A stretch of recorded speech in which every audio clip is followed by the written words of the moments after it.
In 2023, the Anti Homosexuality Act passed in Uganda. The law added a 20-year prison sentence for anyone convicted of, quote, promoting homosexuality, and legalized the death penalty for the so called aggravated homosexuality, where same sex acts involved young people, people with disabilities, drugs, alcohol, which may impair judgment. The law also levies harsh penalties for allies, advocates, and those who do business with members of the LGBTQ community. Hundreds of queer and trans Ugandans have faced legal repercussions or even mob violence. Human rights advocates are fighting the law in court, but a growing number of people have fled the country already. After the law was passed last year, the Canadian government denounced it as, quote, blatant violation of human rights and fundamental freedoms. A violation of LGBTQ Ugandans' rights, exposing queer and trans Ugandans to systemic persecution and violence. You are listening to Debunk It, a podcast from rural Raise Uganda. I'm your host, Andrea Houston. With me is Ugandan human rights defender Stephen Kabuye, who survived a horrific attack at the beginning of the year. Still, despite the attack, Stephen is undeterred in his work and continues to be a vocal and fierce advocate for human rights. Stephen is also the executive director of Colored Voices Media Foundation, Truth to LGBTQ Uganda. The group's mission is to debunk rampant misinformation about the LGBTQ community through education. Stephen, let's start at the beginning. Take me back to life in Uganda. Tell me what happened to you, and how did you get that scar on your arm? Collection, the skies ain't only on my arm, but also on my tummy. First of all, it's great that you have me here, and I will introduce myself again. I'm Stephen Kabuye, co-executive director, Colored Voices Media Foundation. I'm a human rights defender, and I'm a Ugandan by birth. Currently, I reside in Canada, where I'm seeking safety due to what happened, or to the dangers, or due to lack of safety in Uganda, not only for being a human rights defender, but also for being a gay man, for being out and proud. On January 3rd, 2024, a few meters away from my home, as I was walking to our workshop, the workshop is for Colored Voices Media Foundation, where we train queer youths and other age group different skills, where we help them remain mentally strong and also equip them with different skills on how to go on day-to-day life due to the criminalization of their sexual orientation. Two men riding on a motorbike parked in front of me, and the one that was a passenger got off, walked towards me, tried to cut my neck with a machete. I guarded it with my left arm. That is how the scar on my left arm comes in. I was cut to the bone. As I was trying to run away to safeguard myself, he kept running towards me, and when I turned to dodge him, he stabbed me in the stomach, and he left me there for dead. Luckily enough, though the people that first came to my rescue refused to take me to hospital, with reasons that are actually valid on what later transpired after that attack, they were right not to take me to hospital because they were in fear that they would get arrested and accused of trying to murder me or murdering me. And I remember their remarks. I remember them telling me that we cannot help you because basically you're going to die on your way and we will be blamed for your murder. But luckily enough, the people that tried to end my life didn't take anything from me. I still had my cell phone and the rest, and I called for help, and I was rushed to hospital, to the nearest hospital by one of my colleagues, Eugene Tambi, where I got an emergency surgery, and they removed the machete from my stomach. They saved my life. Eugene was later arrested by the police for refusing to give them access to our house and to our shelter where we were housing homeless LGBTQ plus youths. And he was taken into custody. In custody, he was tortured severely. He was sexually harassed, and his lower jaw, was damaged severely. It had to be clipped to be put back into position after that incident. And all of this, all they wanted was him to accept that He's actually my boyfriend, and we've been having sex night and day so that they could arrest me and charge me under the Anti-Homosexuality Act. His denial led to all of this. 2 days later in the hospital, in fact, before all of that, that afternoon after they stabbed me, the police, different security teams, the police, the CMI, and the UPDF stormed up the hospital. They tried to arrest me. They tried to intimidate me. The police tried to arrest you at the hospital. Yes. Immediately after the surgery, they tried to intimidate me. They tried to confiscate my gadgets, the cell phone, the laptop, and everything. Luckily enough, the lawyers were in my presence. Days later, police officer visited to take a statement. And instead of asking me what really transpired that day, he kept on asking me questions on how I became gay, who nurtured me into being gay, who is my sponsor, who is that foreign agent of that foreign country that sponsors me to actually recruit children into homosexuality, which ain't true. Our shelter was stormed up by security forces. They took everything that belonged to me, my academic documents, to my toothbrush, everything that they showed them that belonged to me. And I was left with nothing, only a trouser. I remember clocks and an undergarment. That these are things that I remember sending hands to go buy them for me. These are the only things I remained with, and he kept on asking questions that could trigger me. And I remember 30 minutes later, my blood pressure had rose to 200, and I remember telling him to get out of the room. I wasn't feeling well.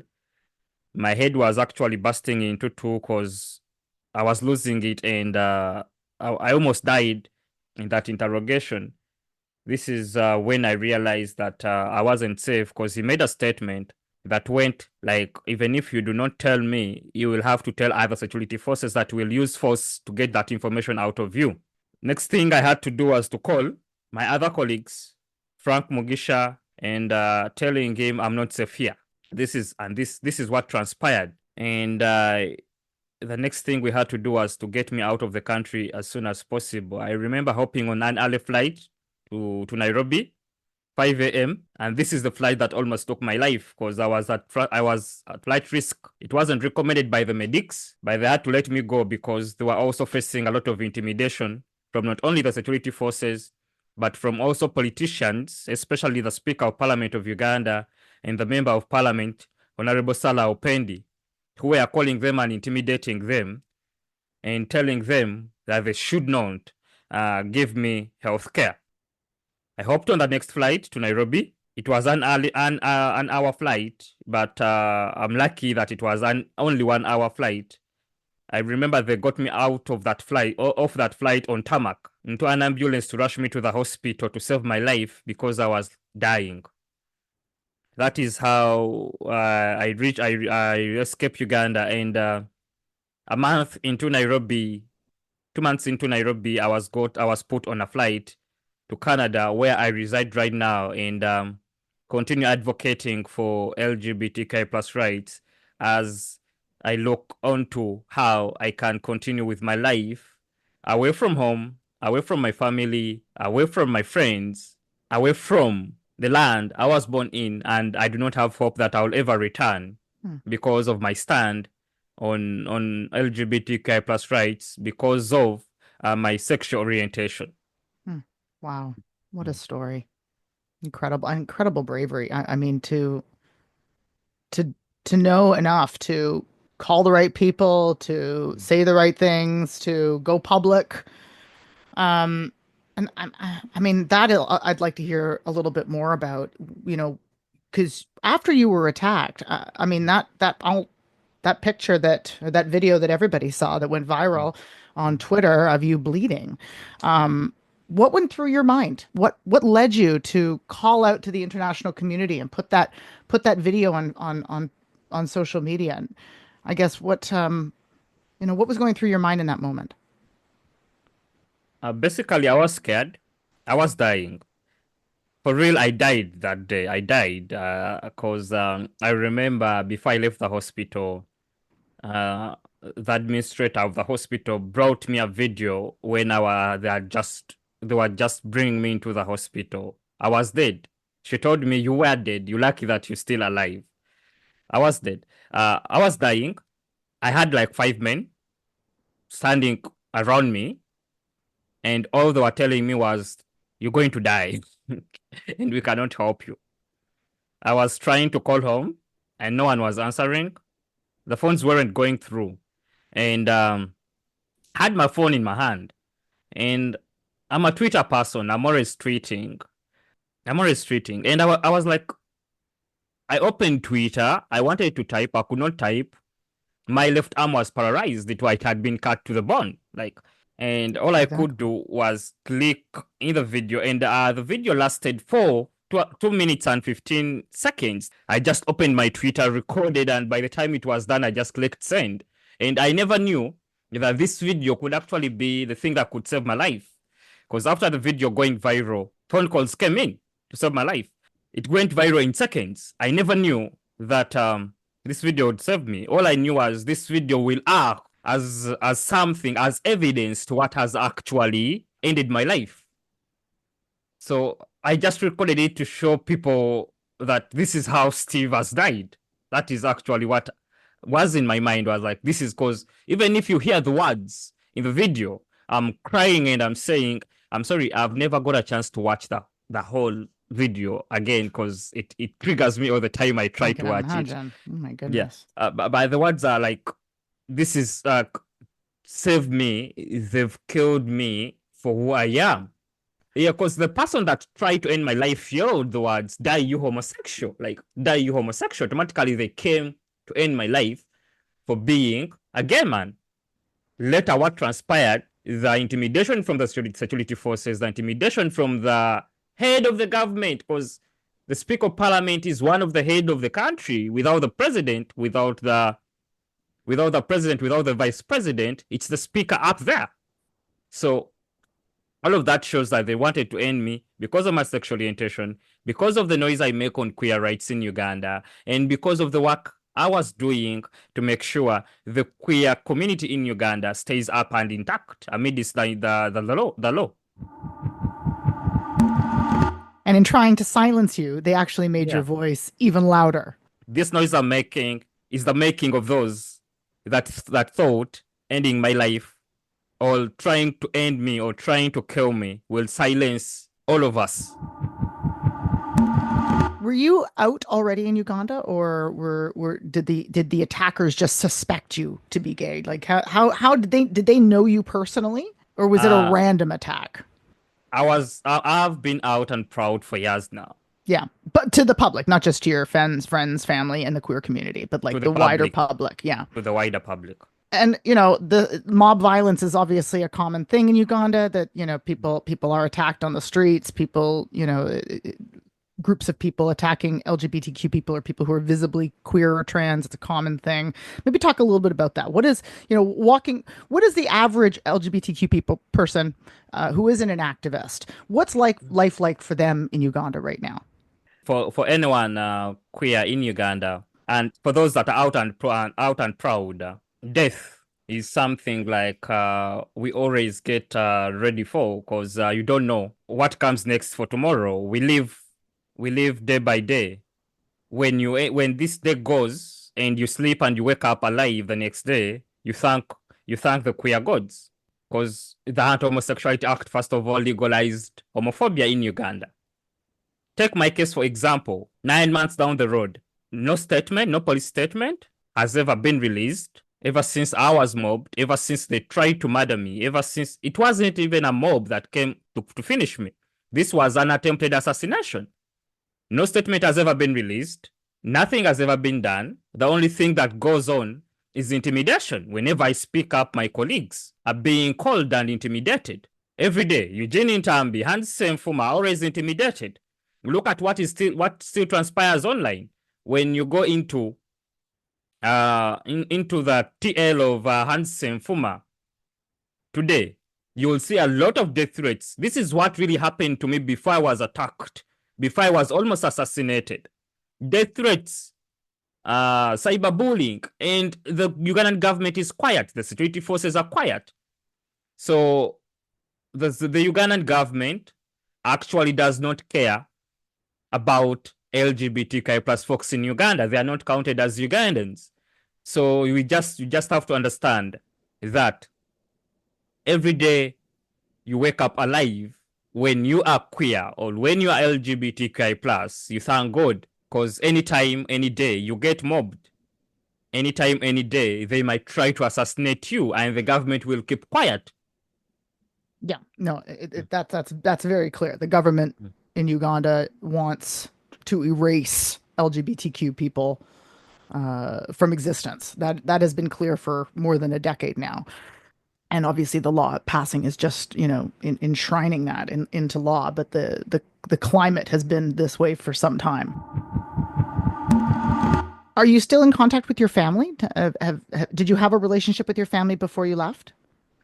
The relationship was there. I remember when I came out and proud, but by the time I got mobbed, my relationship with my close family, like my mom, my siblings, had been corrected, and we were on the same foot after they really understood that my sexual orientation only matters in my bedroom, not out in the not what I do in my day-to-day life.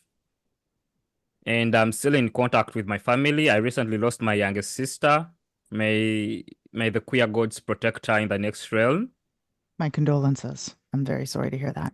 Yeah. So we're still in contact, and I love my parents, my parents so much, and my siblings, and they love me. I hope the rest of the family gets along and comes along. So after you decided you had to leave, and you had the support of Frank Mugisha and Smug and a team of people supporting you, some of which were here in Canada with Rainbow Railroad, tell me about the process to actually seek asylum and come to Canada, and what was that process like, and what were the key challenges that you faced? So I was lucky. I'm one of the lucky ones. I got a chance because by the time I got stabbed, I had an application of a visa to come and attend an event I was to attend this month, September, in Toronto.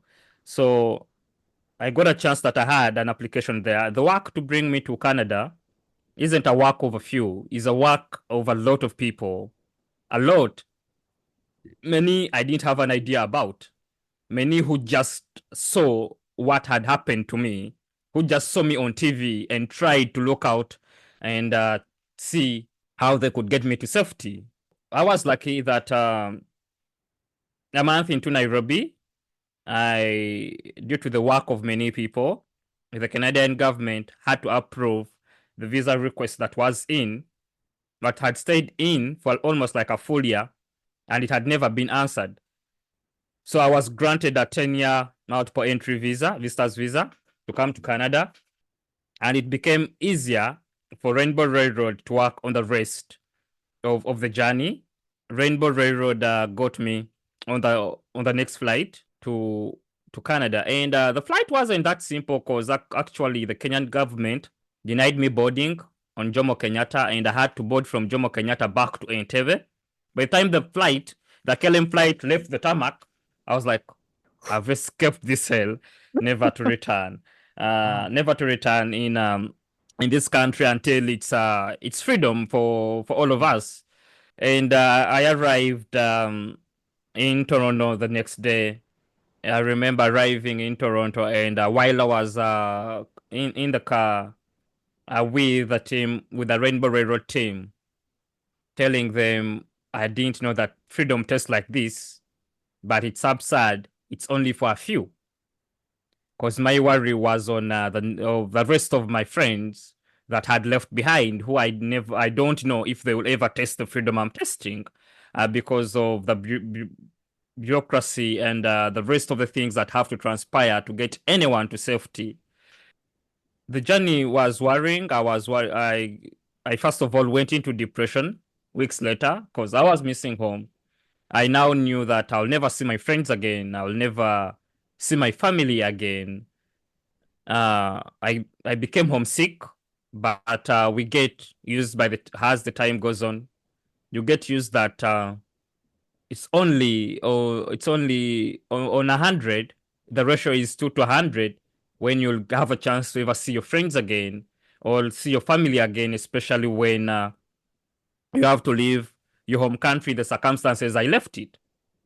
Escaping with only a cell phone in your hand and a shirt, a trouser, one pair of shoes, and one undergarment. Yeah, life Yeah. still goes on as long as you're still alive.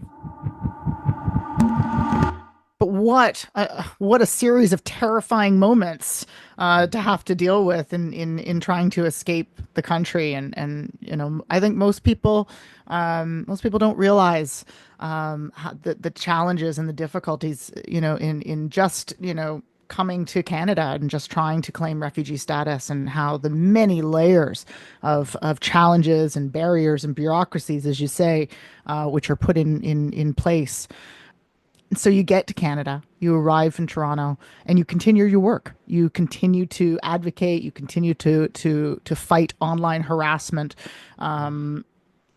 Obviously, you went through a depression, and you had to reacclimatize yourself to an entirely new country.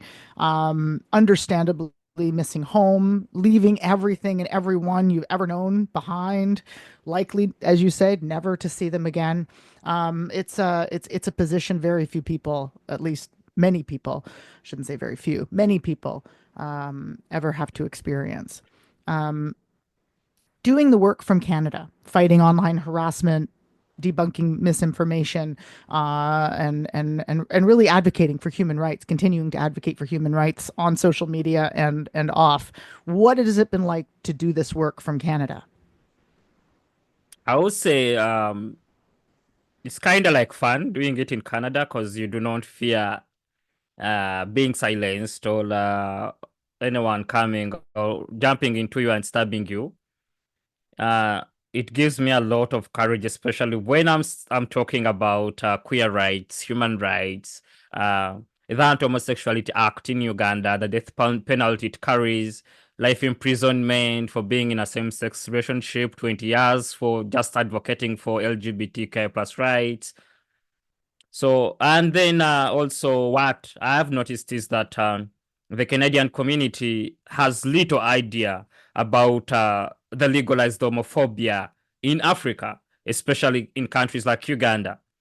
It pushes me as much as possible to continue every time, every chance I get to tell them about what is really happening in Uganda, what is really happening really happens in a day-to-day life of a queer Ugandan. It actually pushes me, it actually gives me that strength, that zeal, and it multiplies the energy I had while in Uganda. Like if my energy in Uganda was at 100, it's now multiplied by 10, going to 1,000. It is kind of like electrifying, powering to speak up in an environment where you can be out and proud. No one can silence you, where you're given a mandate to speak and highlight on the dangers of being LGBTQI plus in Uganda, or the consequences of the Anti-Homosexuality Act 2023 to LGBTQI plus Ugandans. Absolutely. Most people would be deterred by an attack such as you had to endure, the attempted assassination, as you say. Most people that would really steer them away from maybe doing the kind of advocacy work and activism that you are doing.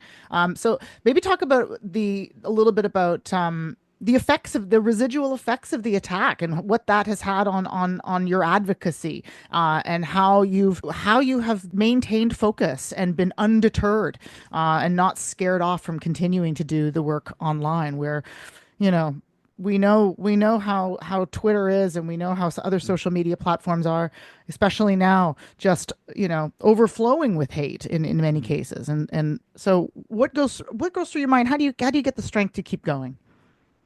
The strength is first of all funded, or I would say I will use funded by a group of people. So I would say that I have not broke down. No, I've broke down more than 100 times.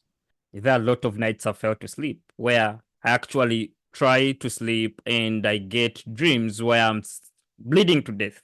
And the trauma, the depression, and everything, like understanding, and you keep quiet and you realize that, hey, I almost died at the beginning of this year.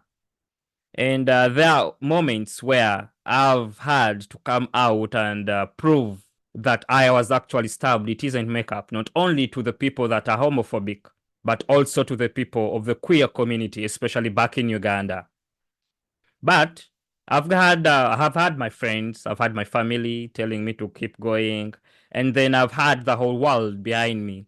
When I get chances like these ones, it keeps telling me that you're doing the great work.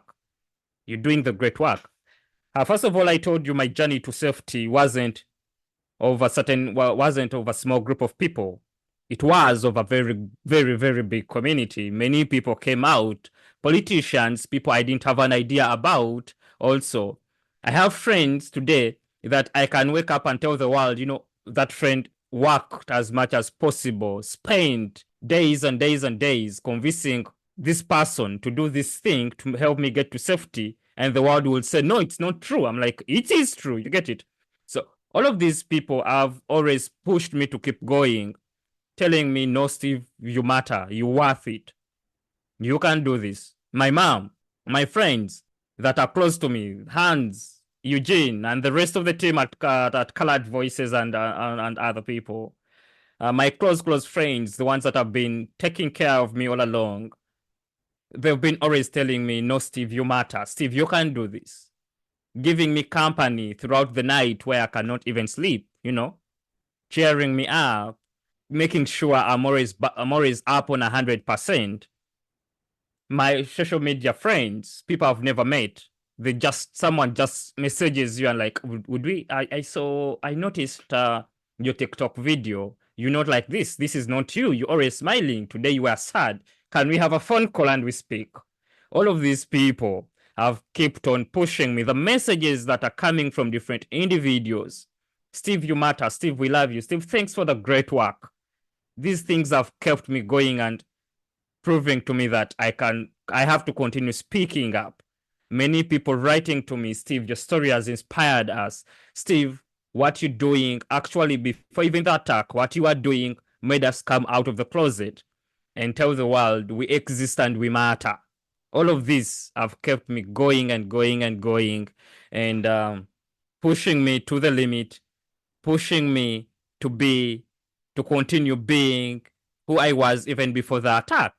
And then the other thing that has also inspired me is knowing that what I was doing was so important that a certain group of people felt intimidated and all they had to do was to end my life. Also keeps me going. Like whenever I look at my scars on the hand and on the belly, and I understand that these scars exist because of the great work I was doing, keeps me doing that work, keeps me making that noise. So I keep going. I love that. That's just really so beautiful. It's so powerful. The idea that trying to silence you actually made you louder and actually made you a more fierce advocate and a more resilient fighter. And that's incredibly inspiring. And I think a lot of people listening to this, especially throughout the global South, who may be in the similar position that you were in, thinking about, if anybody's out there listening, if anybody hears me, that they know that their voices are heard, and that people within the LGBTQ community, we reach out when we hear a cry for help, and to have that community behind you in the darkest of days means everything. I think that's just such a beautiful note. And I guess, my next question for that, and there's only a few more questions left, but an important one is, what more can the international community do to support your work, but also support and defend the LGBTQ community in Uganda right now that is still desperately trying to survive or get out?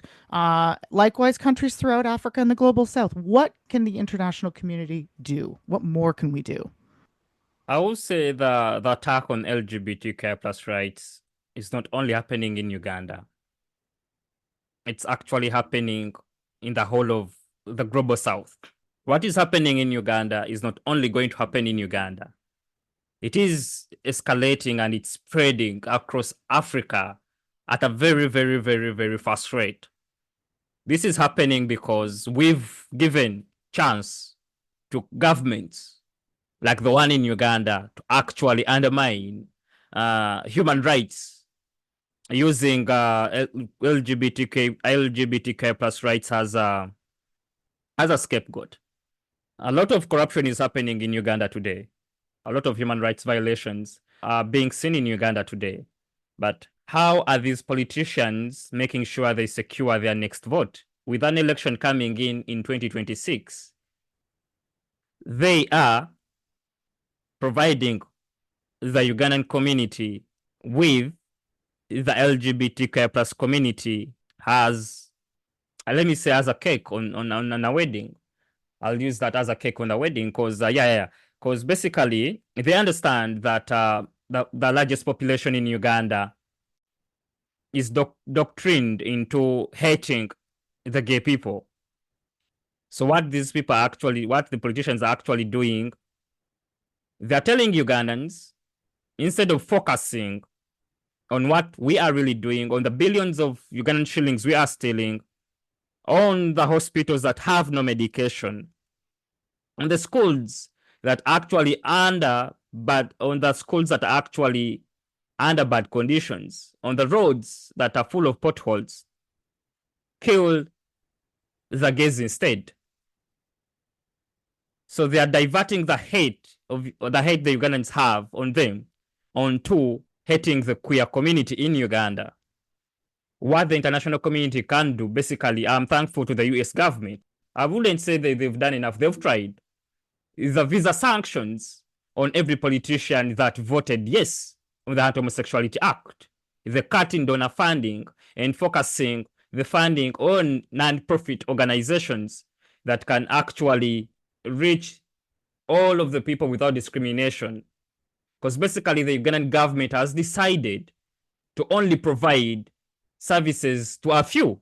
How can we make sure even the queer community or the LGBTQI plus community is not left out? The donor funding is diverted to the non-profits that can't actually discriminate. I call upon the international community. I call upon the international government. I call upon the donors internationally to fund more the LGBTQI plus non-profits in Uganda.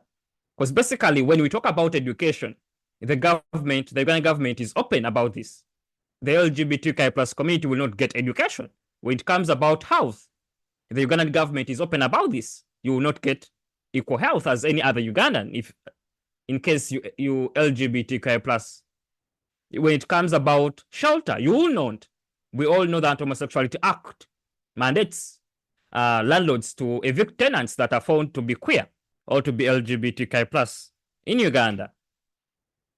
When it comes to life, we all know the Anti-Homosexuality Act provides a life imprisonment or a death penalty for being this. So we have to focus into also funding LGBTQI plus organizations all in Uganda or in countries that actually are discriminative towards the LGBTQI plus, to make sure also these people are not left out, to make sure my friends in Uganda, my siblings in Uganda that are queer are not left out.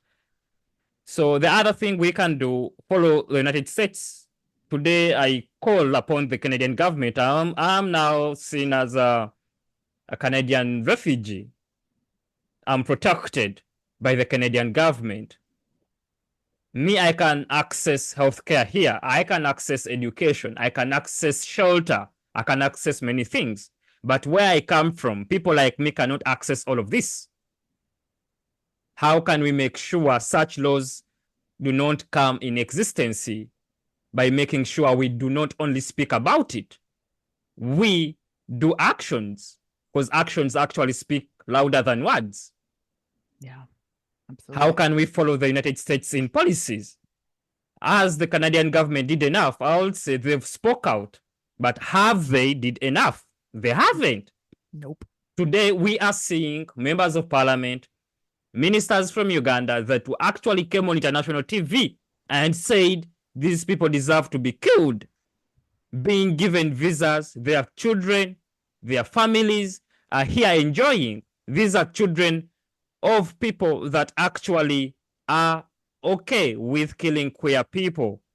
And you're letting them in a country that actually is okay with queer people, that actually protects LGBTQ plus folks. How do we know that these people won't be able to find Stephen on the streets of Vancouver and stab him again? Because this is what they know. This is what they're doctrined into.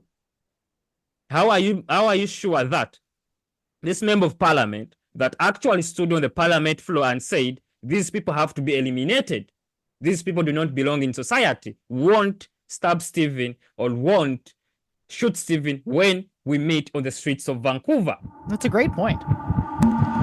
But basically, we should focus on funding, because and funding without strings attached. Funding without strings attached. Not like what the Bush administration did back with Uganda in the 90s. Like not saying, well, you have to push abstinence in order to get funding for HIV/AIDS education. So with funding without strings attached, ideally, would be nice.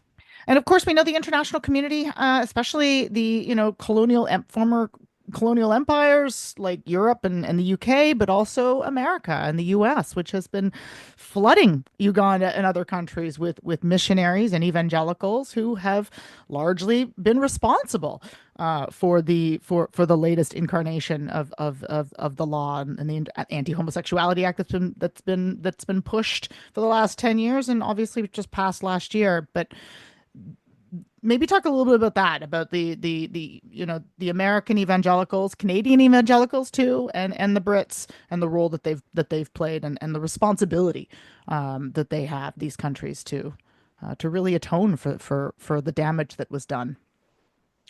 First of all, I'll focus mainly on Sharon Slater, the head of Family Watch International, an NGO that claims to protect family values, based in Texas. Sharon Slater, with his husband, the CEO of Intel, have worked... The Intel computer processing chips? Yeah. Has worked tooth and nail to make sure this law, the Anti-Homosexuality Act, exists and remains moving. They invested millions and millions of dollars into the law. I'm not speaking out of hearsays. I'm speaking with evidence. There is a tweet the First Lady of Uganda, Janet Museveni, tweeted in March of 2023, where she took a picture when they were in a meeting with Sharon Slater and her team, and she quoted, "I met Sharon Slater, the head of Family Watch International, and we talked about protecting family values in Africa. And she advised me that homosexuality is one of the threats to family values, and we should make sure we fight homosexuality."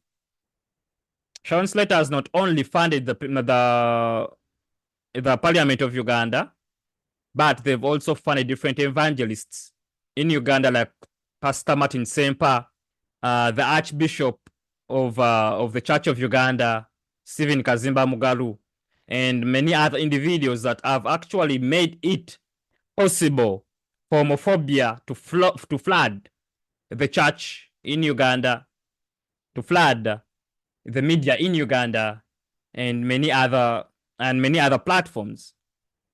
This has not only contributed to the hate being moved towards the LGBTQI plus community in Uganda, but also for assassination attempts, especially on my life and on any other individuals or queer individuals. Many we do not know that lost their lives, but never had a chance to make it to the mainstream, as my case did. Me, I'm one of the lucky few that got to the mainstream. Sharon Slater alone is not the only evangelist. We have a lot of them coming into Uganda. But these evangelists, before they get to Uganda, they come from the global north. They come from the countries like the United States. The United States clearly knows about Sharon Slater. They've done nothing, as they never did anything on the same evangelists that pushed the Kill the Gays law that was passed in December 2013. these ideas of morality that weren't able to be pushed anymore in the U.S. for Yeah. because human rights laws were passed and rights were fought and won by activists. So they took this to Uganda To and countries pushed it like there. Uganda, where they know that our leaders are corrupt, they can only be given money, Exactly. and they gave them an idea of how can you divert people from actually what is really happening. The only thing you can do is make sure you scapegoat the LGBTQI plus Ugandans, and this is not only going to happen to the queer Ugandans. This is going to happen to all the marginalized groups. Yeah. Before we debunk them in Uganda, we need the international community. We need the countries where they come from. We need the evangelists from Canada to be worked on by their own governments. We need the evangelists that are spreading hate in Africa from the US to be worked on by their governments. We need those from Europe, those from any other parts of the world to be worked on by their own governments. Because basically, if you know you've warned them from home and you know how traumatizing their message is, and you know how dangerous the message they're spreading is, and you let them spread it in countries that actually are very, very, very low on education, on countries where we know majority of the population has no idea about the dangers of this kind of message towards the masses, towards the population, and you let them do so, then you like sacrificing the group that is going to be affected in those countries. So I call upon the international community to work upon this, because these people need to be put in their own place so that other people do not rise. 10 years ago, it was different evangelists actually investing money in the Kill the Gays law of 2013.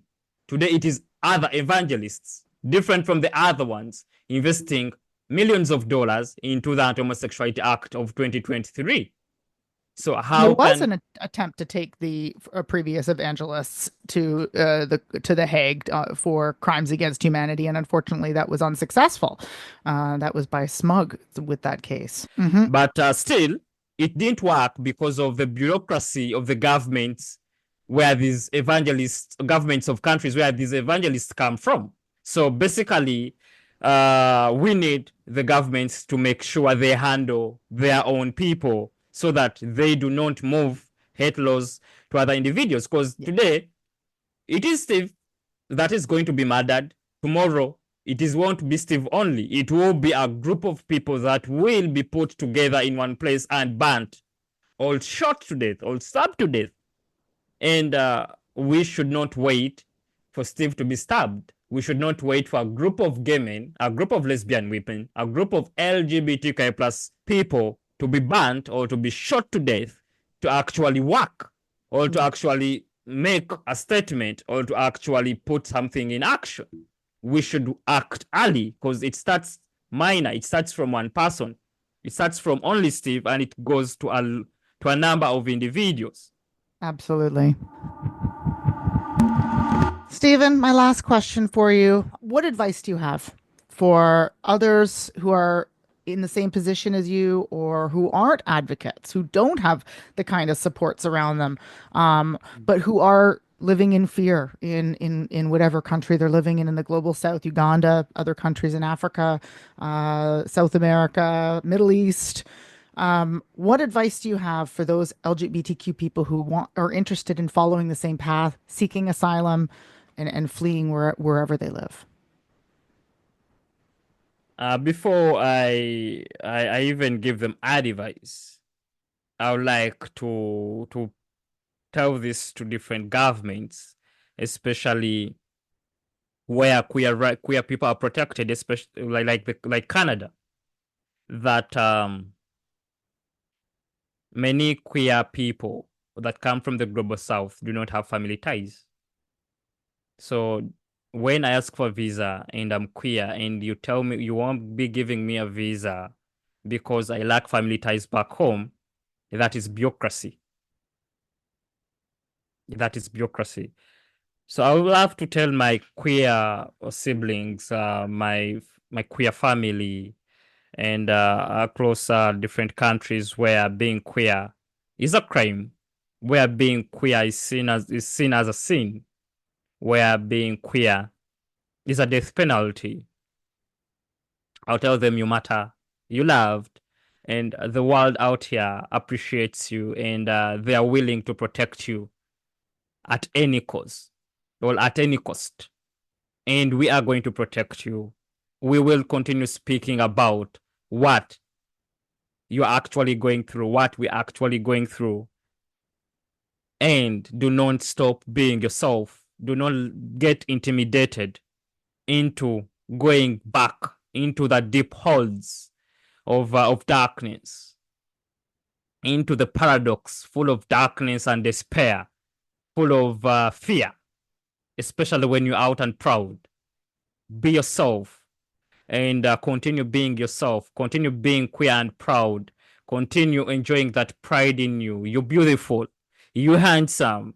And you demure. And we love you. Do not let anyone tell you you're not human enough. You were born that way. You were meant to be what you are today.